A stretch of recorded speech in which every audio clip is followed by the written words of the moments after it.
السلام علیکم. تاسو څنګه کولی شئ چې په خپل موبایل کې د فیسبوک میسنجر نه وایس آډیو یا کوم غږ چې تاسو ته څوک راولېږي هغه تاسو ډاونلوډ کړئ ډېر په اسانه او ښکلې طریقې سره. او د دې طریقې لپاره څه د ایپ ډاونلوډ کولو ضرورت نشته. ستاسو موبایل کې دغه سیټنګ شته چې تاسو کولی شئ چې ډاونلوډ کړئ د فیسبوک آډیو یا وایس یا کوم غږ چې تاسو ته څوک راولېږي هغه تاسو ډاونلوډ کړئ. نو زما نوم دی حسین علي، تاسو ګورئ حسین علي سکلز یوټیوب چینل. راځئ چې ویډیو شروع.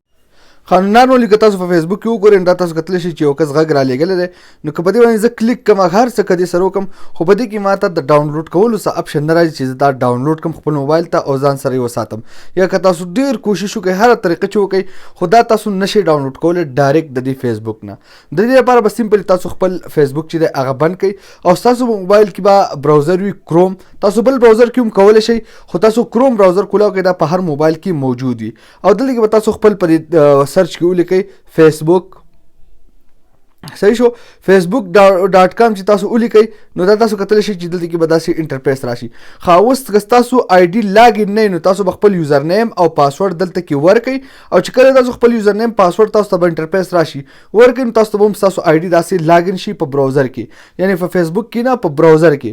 او په براوزر کې تاسو ته پته وي چې میسنجر چې دلته کې دا تاسو کتلی شئ د دې اپشن دا دی، نو تاسو ته به ډایرکټ میسنجر ستاسو راشي. بیا به تاسو کم که دلته کې تاسو داسې اپشن راشي نو هغه به تاسو واپس کوئ، کولاوی به نه. دغه شان دي دا تاسو کتلی شئ دې کې نور وایي که تاسو کتل غواړئ نو په دې به کلیک کوئ. مثال په طور په کته ځئ تاسو که نه داسې کتلی شئ تاسو داسې تاسو به کته ولاړ شئ. خو اوس زه دلته کې مثال په طور حسن شاهد ما ته یو وایس رالیږلی، دلته کې هم تاسو احتیاط به کوئ، دلته کې به کټ کوئ.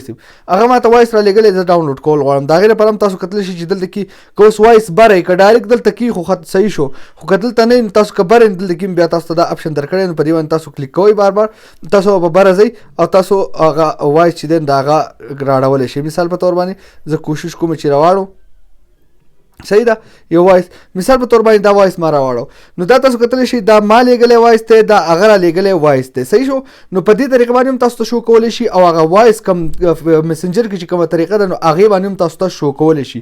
که په دې باندې شو کړو سمپلي په دې باندې تاسو کلیک کوئ، چې کلیک کوئ بل ټیپ به کولاو شي او دا تاسو کتلی شئ که تاسو غواړئ چې دا ډاونلوډ کوئ نو بس په ډاونلوډ باندې کلیک کوئ چې دا ډاونلوډ کول غواړم.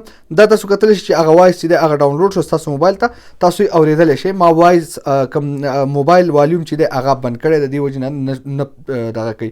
نو په دغه طریقې سره تاسو کولی شئ. او که تاسو ته هغه بله طریقه باندې اوس ماته دې کې نه شو کوي نو په هغې کې تاسو لږ ساعت لپاره کلیک کوئ که نه داسې ونیسئ نو تاسو ته به د ډاونلوډ اپشن درکړي، بس په ډاونلوډ باندې کلیک کوئ دغه وایس تاسو ډاونلوډ کولی شئ ډېر په اسان سره په ښکلې طریقې سره.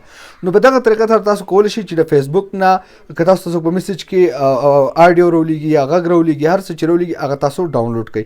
نو دا ونه ویډیو خوښ شي ویډیو لایک کړئ، چینل سبسکرایب کول مه هېروئ، ویډیو د خپل ملګرو سره شیر کړئ. تر بل ویډیو د خپل ځان ډېر زیات خیال ساتئ. د الله په امان.